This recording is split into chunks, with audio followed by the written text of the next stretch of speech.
Trouble bound. Hey guys, Eric Tarr here for theproaudiofiles.com. In this video I'll be demonstrating how to use a harmonic exciter to bring some life to your mix. So far I've used the iZotope Ozone 5 plugin to do some simple spectral processing to remove unnecessary low frequencies and high frequencies, and also to add some reverb to blend my whole mix together. In this video I'm going to move on to the Harmonic Exciter module. But here's what I've got so far.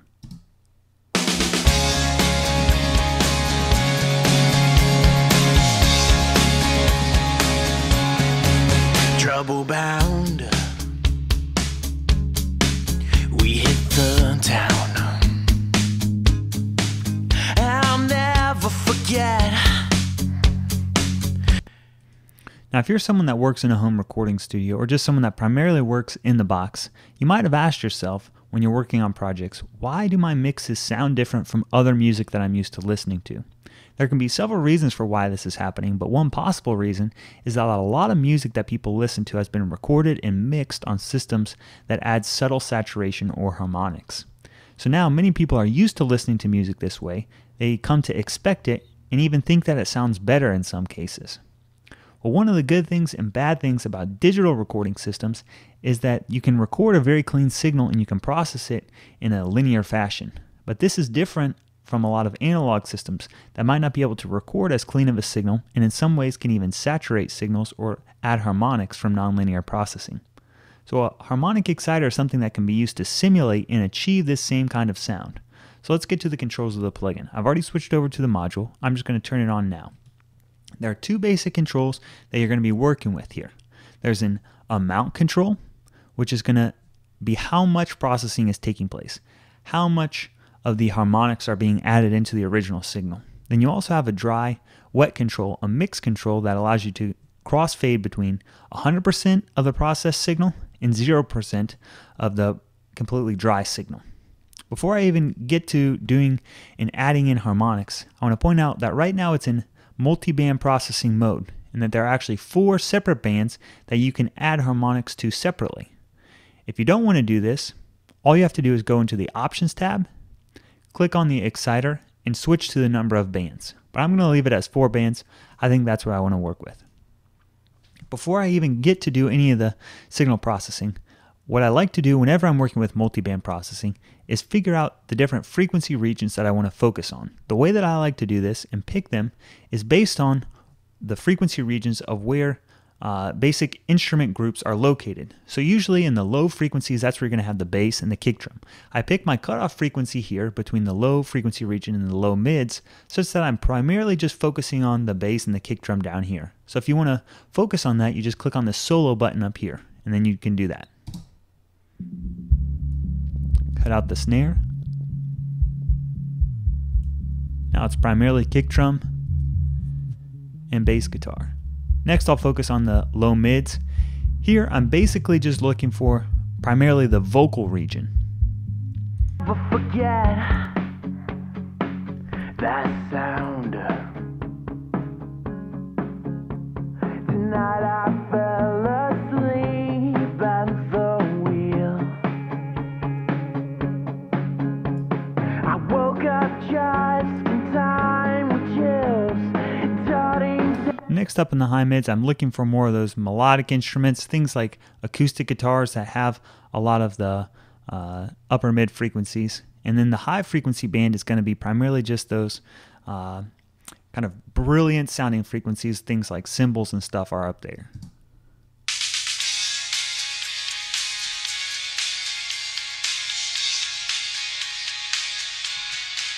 Trouble bound. Town. Alright, so perfect. And the iZotope Ozone 5 plugin is even got it color coded so you can see what processing is taking place down here is associated with what frequency band. So I'll start out with the red and I'll go all the way up. For the low frequencies, what I usually like to do is bring in a little bit of the amount, and the purpose of this kind of harmonic adding saturation that I'm adding in here is that I want it to beef up the low end. Now you have a couple different modes to play around with. Usually for the low frequencies I gravitate towards tape, and also for the high frequencies. Tape kind of saturation is known for doing nice things to low frequencies and high frequencies, so I'll usually start out with this one and then play around with the amount and the mix until I find what I like.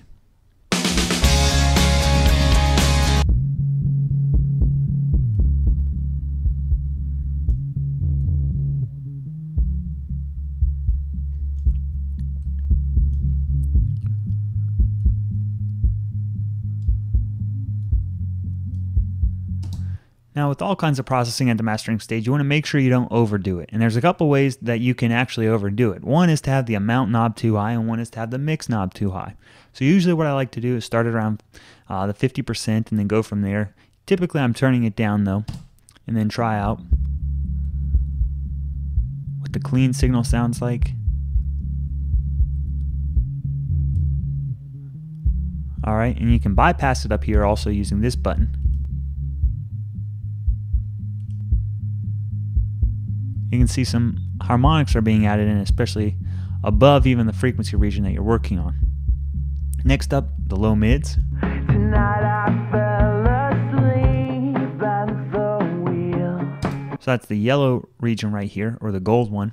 Typically for the low mids, especially where a lot of the vocal frequency energy is located, I'm trying to do very little bit of saturation or subtle saturation. And so going from the lowest saturation here on the warm one all the way up to dual triode, that's going to be the most saturation that takes place. I usually gravitate more towards these ones up here for the low mids and even the high mids, but I'll try them out and you can hear what they're doing.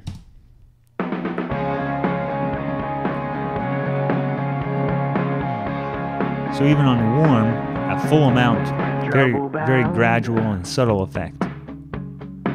We hit the town. Retro is more dramatic, I'll never forget but not really what I'm looking for. that sound. Tonight I fell asleep at the wheel. I woke up just in time with chills darting down my spine. So I'm going to move back to the warm and find a good level that I liked.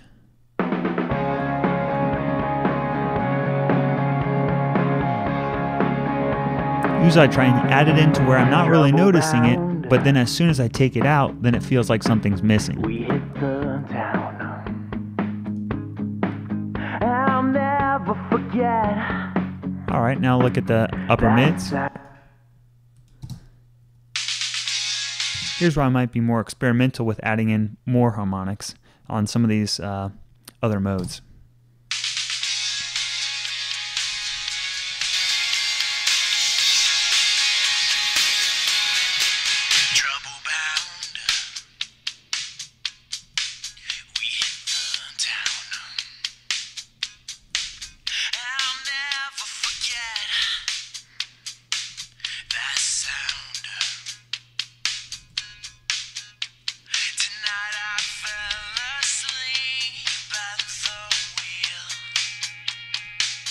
The dual triode was a little bit too harsh and piercing. Back this off a little bit.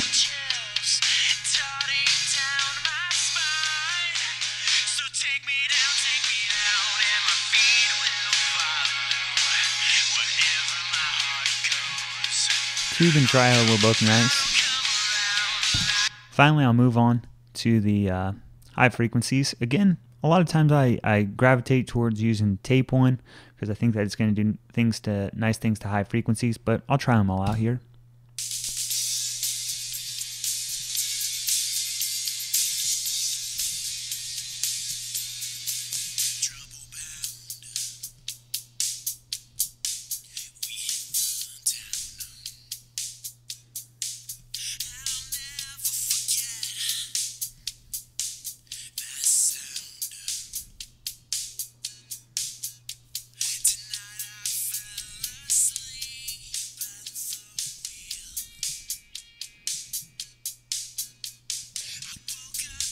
The tape actually ended up sounding too piercing for me, so I switched over to the triode. I'm going to back this off a little bit.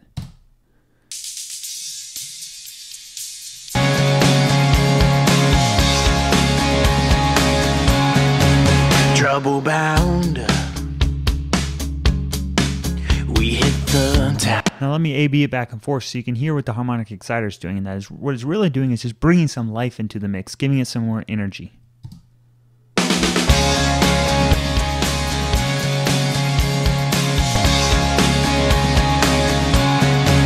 Trouble bound. We hit the town. I'll never that sound. I think it's hyping up a little bit too much in the higher frequencies, so I'll back these off a little bit. Back off the low mids, and I thought maybe you could even use some more really at the low frequencies to pump that area up, so I'll try it again.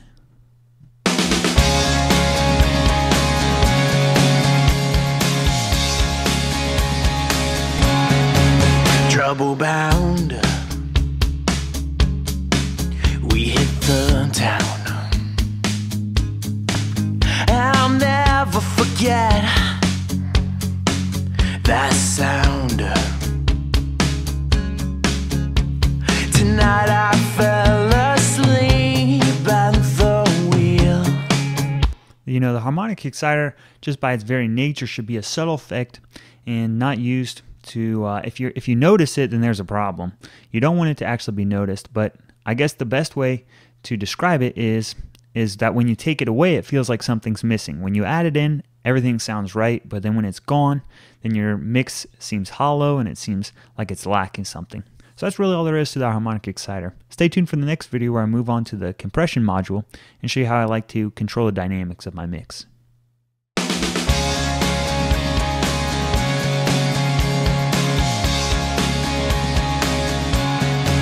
Trouble bound.